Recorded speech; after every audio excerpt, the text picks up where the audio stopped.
स्वाति गोयल जी। ठाकुर वल्लभ श्री हरि। गुरु जी आपके चरणों में कोटि कोटि नमन।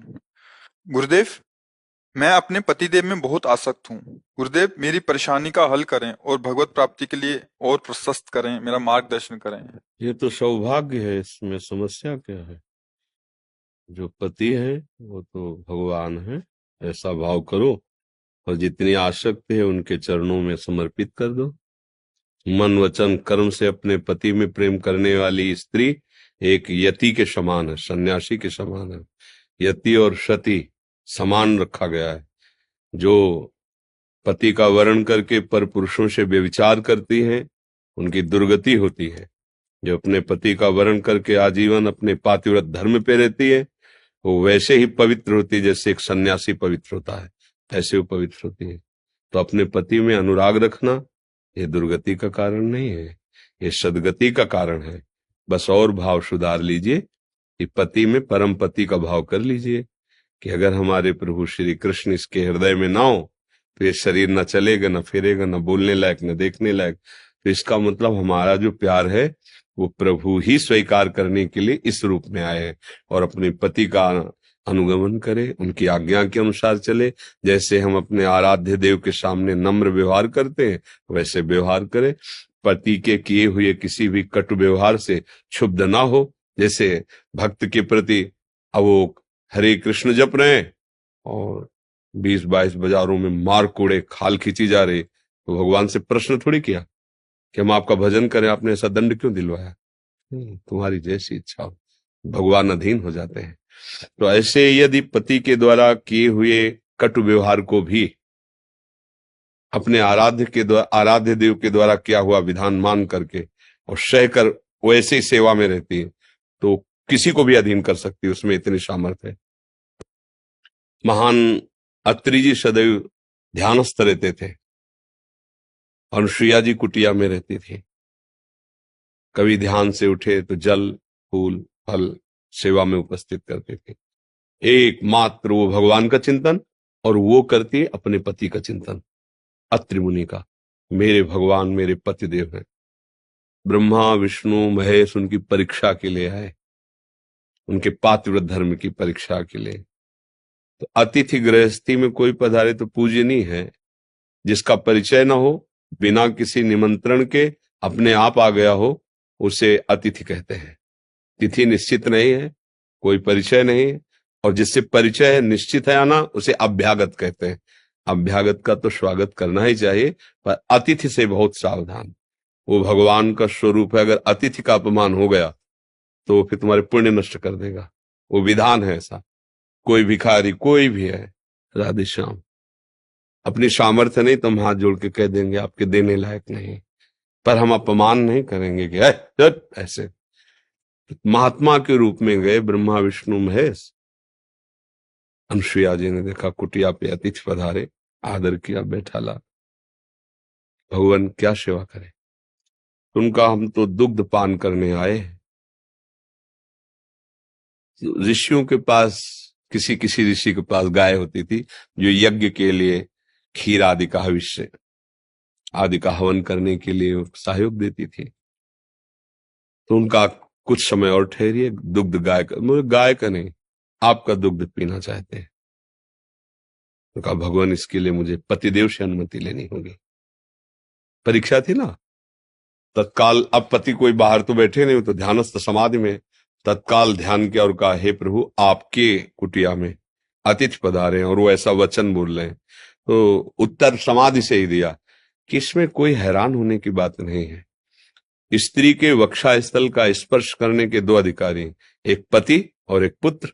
पति मैं हुआ, उन्हें पुत्र बना लो। कमंडल से जल लिया और भगवान है और कहा मैं मन वचन कर्म से पातिव्रत धारण करते तुम 6-6 महीने के बालक बन जाओ। ब्रह्मा विष्णु महेश 6-6 महीने के बालक बन गए। गोद में दूध पिलाया, पालने में झुलाया। नारद जी ने बताया जाके लक्ष्मी जी ब्रह्माणी और भवानी को, गए तुम्हारे पति झूला में झूल रहे 6-6 महीने के बले हुए। आके प्रार्थ पति प्रेम कोई साधारण उपासना नहीं, पर उसको समझे पति के रूप में मेरे भगवान है और एक पातिव्रत धर्म, ये तो भगवत प्राप्ति कहे। तो इसमें कोई ऐसा निषेध नहीं कि पति का प्यार त्याग देना चाहिए। ऐसा नहीं, कहीं शास्त्र में नहीं लिखा।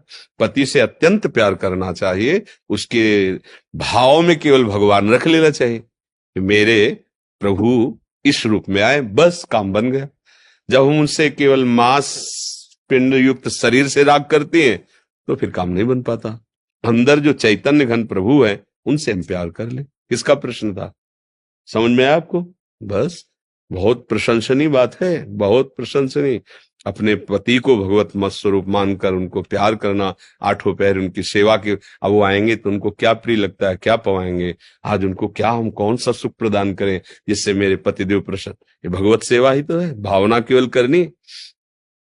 देखो किसी भी जीव में आप भगवत भाव करके सेवा करो, सीधे भगवान की सेवा हो रही। जब आप पाषाण में भगवत भावना कर सकते हैं, काष्ठ में कर सकते हैं, धातु में कर सकते हैं, तो चैतन्य घन में नहीं कर सकते?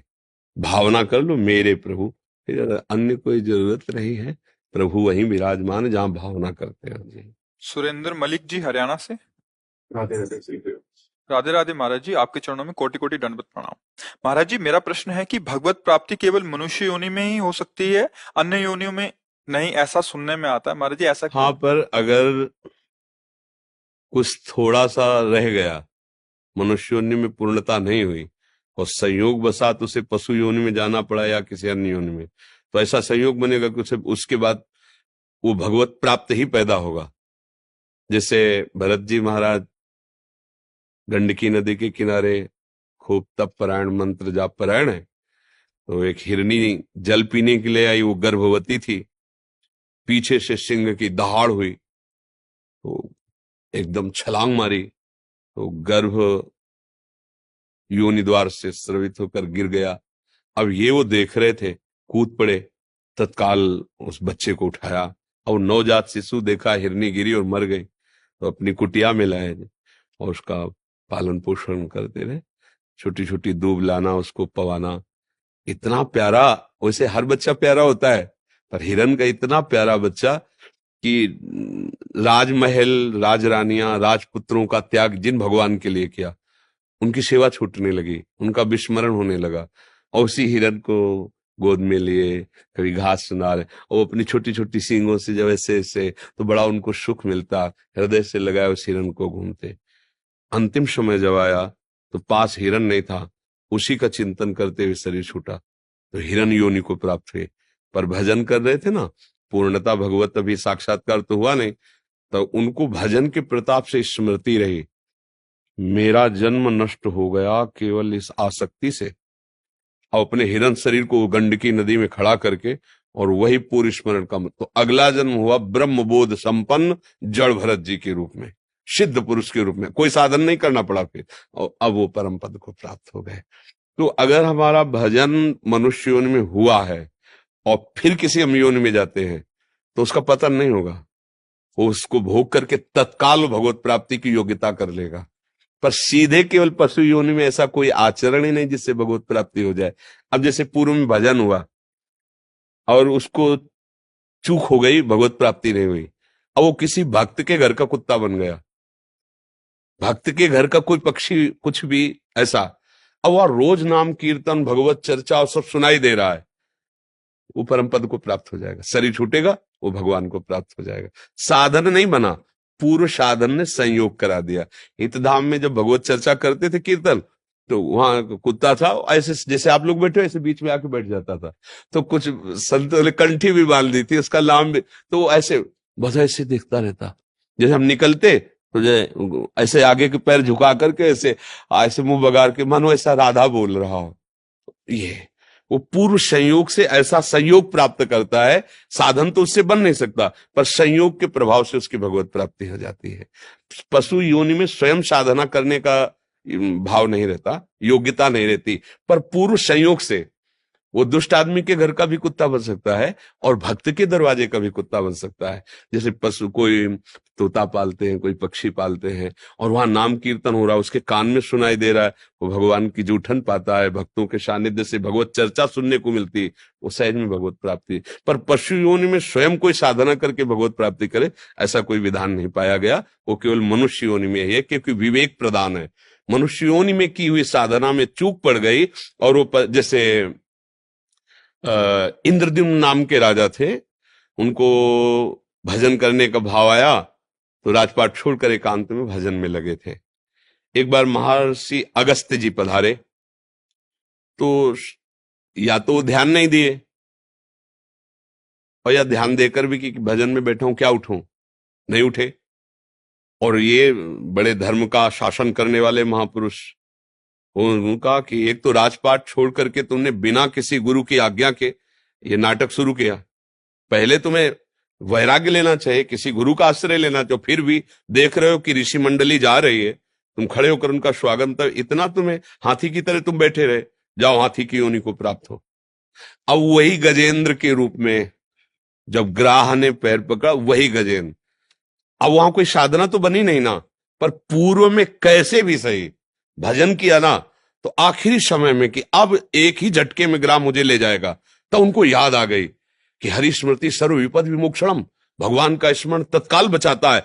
हरि, पूरा हरि नहीं निकल पाया था और भगवान आए ग्राह को सुदर्शन से और हाथ से पकड़कर गज को बाहर, हो गई भगवत प्राप्ति।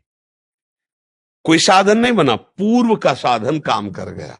इसमें ये बात देखनी होती है, पशु शरीर से कोई साधना नहीं बनती, पर उसने अगर पूर्व में साधन किया है तो उसको संयोग ऐसा मिल जाएगा कि बात बन जाएगी। जो गाने से कहने से होता है वही सुनने से, दोनों का फल एक ही होता है, कथन श्रवण का एक ही फल होता है। तो अब जैसे नामो जप तो नहीं सकता, लेकिन सुनाई तो दे रहा है राधा राधा, और बैठा है भले कुत्ते की योनि पे बैठा है, अब उसका पुण्य है, धाम का कुत्ता नाम सुन रहा है, अब इसको परम पद मिलेगा, अन्य योनि धारण करने की जरूरत नहीं पड़ेगी। समझ रहे ना जी।